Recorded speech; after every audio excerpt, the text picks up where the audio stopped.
Donc, bonjour, je vais faire un résumé du cours du premier chapitre, le système de coordonnées, puis je vais corriger quelques applications. On commence d'abord par le système de coordonnées polaires. Donc, pour calculer la circonférence d'un cercle, il suffit de connaître l'arc élémentaire. Donc, l'arc élémentaire est égal R fois dθ. Pour calculer le contour de ce cercle, il suffit d'appliquer une seule intégrale. Donc cette intégrale dépend seulement de la variable θ. On passe vers la deuxième configuration. Si on veut calculer la surface d'un disque, donc il faut connaître la surface élémentaire. La surface élémentaire est égale l'arc R dθ multiplié fois dr, le déplacement selon le rayon. Donc pour calculer la surface d'un disque, il suffit d'appliquer une double intégrale. On passe maintenant vers le système de coordonnées cylindrique. Donc le cylindre est constitué par les deux bases et par la surface latérale. Donc déjà on a calculé la surface du disque est égale double intégrale R dr dθ. Donc pour calculer la surface latérale, donc on calcule la surface élémentaire latérale est égale l'arc élémentaire R dθ fois la variation dz. Donc pour calculer toute une surface latérale, j'applique une double intégrale.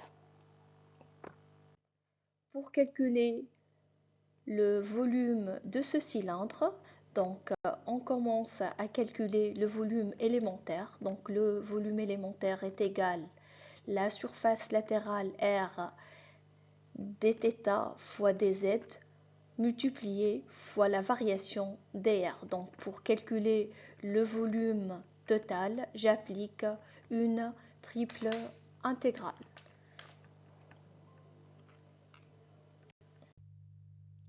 On passe maintenant vers le système de coordonnées sphériques.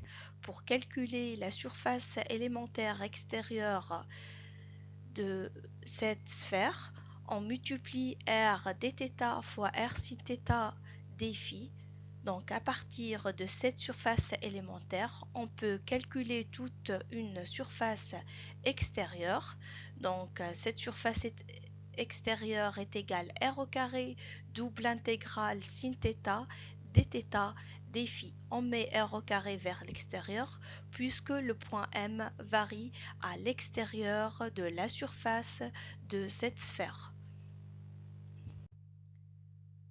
Donc, pour calculer ce élément de volume, on multiplie la surface extérieure élémentaire d'une sphère, R au carré sin θ dθ dφ, multiplié fois le déplacement dr, donc avec R est variable puisque le point M varie à l'intérieur de la sphère.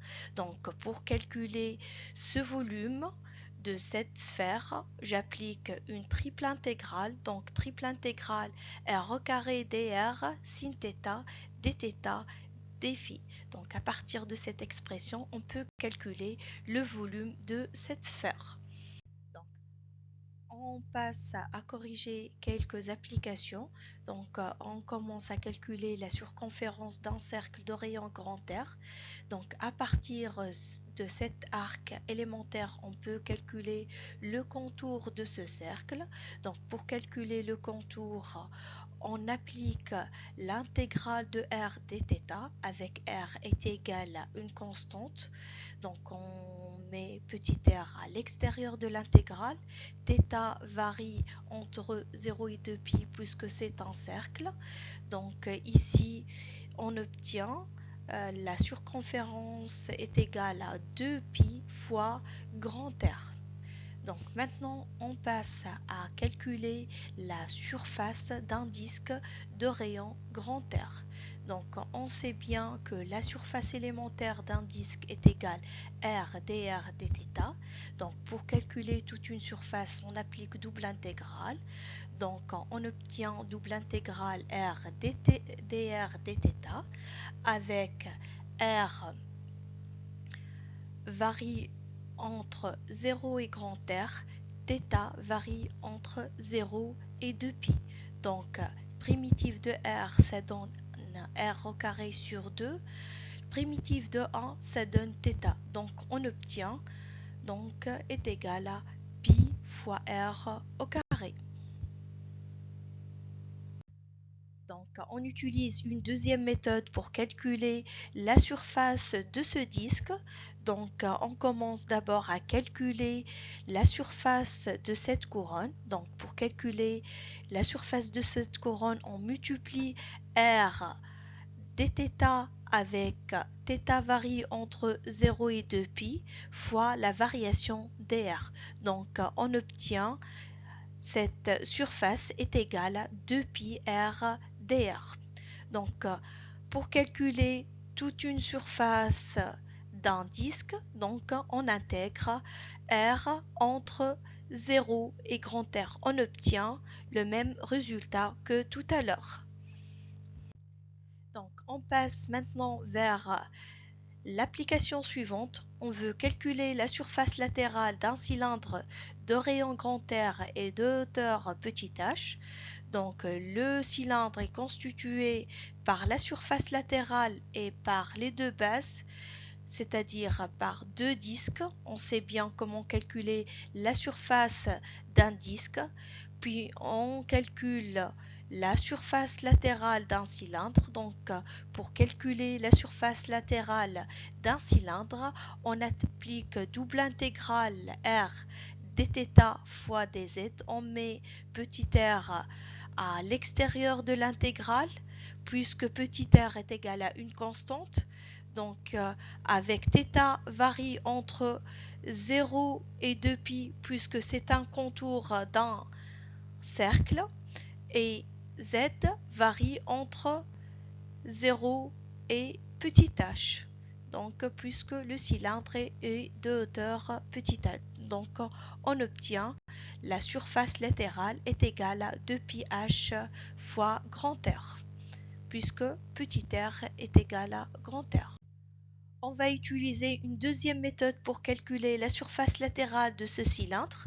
Donc, on commence à calculer cette surface élémentaire d'une couronne est égal donc R dθ avec θ varie entre 0 et 2π puisque c'est un contour d'un cercle fois la variation des z. Donc, on obtient la surface élémentaire d'une couronne est égale 2π fois R dz. Donc, R est égal à une constante est égale à grand R. Donc, pour calculer la surface latérale, on intègre des z entre 0 et petit h. Donc, on obtient la surface latérale de ce cylindre est égale à 2π grand R fois h. Donc, on passe maintenant à calculer le volume d'un cylindre de rayon grand R et de hauteur petit h. Donc, on sait bien que la surface élémentaire latérale d'un cylindre est égale R dθ fois dz. Si on multiplie cette surface latérale élémentaire fois dr, on obtient le volume élémentaire d'un cylindre. Si on applique triple intégrale à ce volume élémentaire, on obtient le volume de ce cylindre. Donc, avec R varie entre 0 et grand R, θ varie entre 0 et 2π puisque c'est un contour d'un cercle, z varie entre 0 et petit h. Donc, avec la primitive de R, ça donne R au carré sur 2. La primitive de 1 par rapport à θ, ça donne θ. La primitive de 1 par rapport à z, ça donne z. Donc, on obtient le volume est égal à pi fois R au carré. On calcule maintenant la surface extérieure d'une sphère de rayon grand R. On sait bien que la surface élémentaire extérieure d'une sphère est égale R au carré sin θ dθ dφ. Donc, pour calculer toute une surface extérieure d'une sphère, on applique double intégrale avec θ varie entre 0 et pi, phi varie entre 0 et 2 pi. Donc, r est égal, petit r est égal, grand R est égal à une constante. Donc, ici, la primitive de sin θ est égale moins cos θ. La primitive de 1 par rapport à phi est égale phi. Donc, on obtient S est égal 4pi r au carré. Maintenant, on passe à calculer le volume d'une sphère de rayon grand R. Donc, on sait bien que la surface extérieure élémentaire d'une sphère est égale R au carré sin θ dθ dφ. Pour calculer le volume élémentaire, on multiplie fois dr. Donc, pour calculer le volume de cette sphère, on applique une triple intégrale. Donc, avec R varie entre 0 et grand R, θ varie entre 0 et pi, phi varie entre 0 et 2pi. Donc, la primitive de R au carré, ça donne R au cube sur 3. La primitive de sin θ, ça donne moins cos θ. La primitive de 1 par rapport à phi, ça donne phi. Donc, le volume total d'une sphère est égal à 4pi sur 3 R au cube.